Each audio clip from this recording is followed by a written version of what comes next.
ଆଜିର ଏହି ଶୀତଳ ସ୍ନିଗ୍ଧ ମଧୁର ରସମୟ ପରିବେଶ ମଧ୍ୟରେ ଅବସ୍ଥିତ ତଥା ଉପସ୍ଥିତ ଥିବା ବରେଣ୍ୟ ବିଚାରକ ମଣ୍ଡଳୀ ଓ ଆକର୍ଷଣୀୟ ପ୍ରତିଭାର ଅଧିକାରୀ ମୋର ପ୍ରତିଯୋଗୀ ବନ୍ଧୁଗଣ, ଆଜିର ଏହି ତର୍କ ପ୍ରତିଯୋଗିତାର ଆଭିମୁଖ୍ୟ ହେଉଛି ଗାଁ ଭଲ ନା ସହର।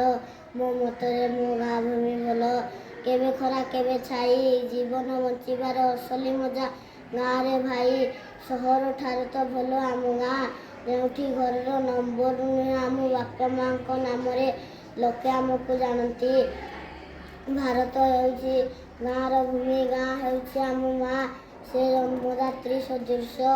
ସେହି ଗାଁର ପାଣି ପବନରେ ଆମ ଜୀବନ ଗଢ଼ା। ଏଠାକାର ପରିବେଶ ଖୁବ୍ ନିଆରା ଏବଂ ଆମ ମନକୁ ଆକର୍ଷିତ କରିଥାଏ। ଲୋକମାନେ ସରଳ ଜୀବନ ଯାପନ କରିଥାନ୍ତି। ସେମାନଙ୍କର ହୃଦୟ ଖୁବ୍ ସରଳ। ଗାଁର ପରମ୍ପରା ଓ ଐତିହ୍ୟ ଆମକୁ ଉପରେ ରଖିଥାଏ।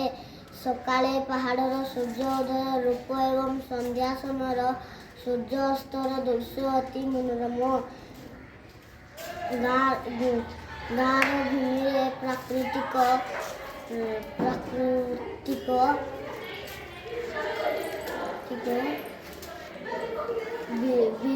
ବିଲରେ ଖତ ଏବଂ ଗୋବର ସହ କଠିନ ପରିଶ୍ରମ କରି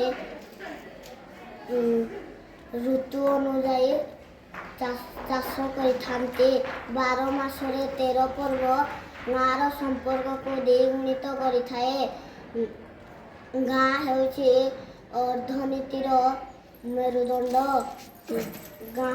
ଗାଁର ପଖାଳ, ଶାଗ, ଆମ୍ବ ତୋଟା, ନଈକୂଳ, ଭାଗବତ ଟୁଙ୍ଗି, ସାଙ୍ଗସାଥୀ ମେଳ ଖୁବ୍ ନିଆରା। ମୁଁ ଗାଁରେ ବସବାସ କରୁଥିବାରୁ ନିଜକୁ ଗର୍ବିତ ମନେ କରୁଛି।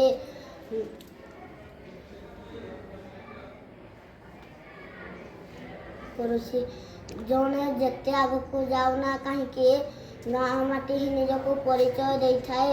ତେଣୁ ମୁଁ ଶେଷରେ କହିବି, ଭାଇ ବନ୍ଧୁର ପ୍ରେମରେ ଡରି ମୋ ଗାଁରେ ବାସେ। ଭାଇଚାରାର ସମ୍ପର୍କ ନେଇ ମୋ ଗାଁଟି ହସେ। ସହରର ଯେତେ ବଡ଼ ବଡ଼ କଥା ହେବନି ଗାଁ ମାଟି ପରି। ଜୀବନରେ ଯେତେ ବଡ଼ ହେଉନା କାହିଁକି, ମନ ନ ଦେବା ପାଶୋରି।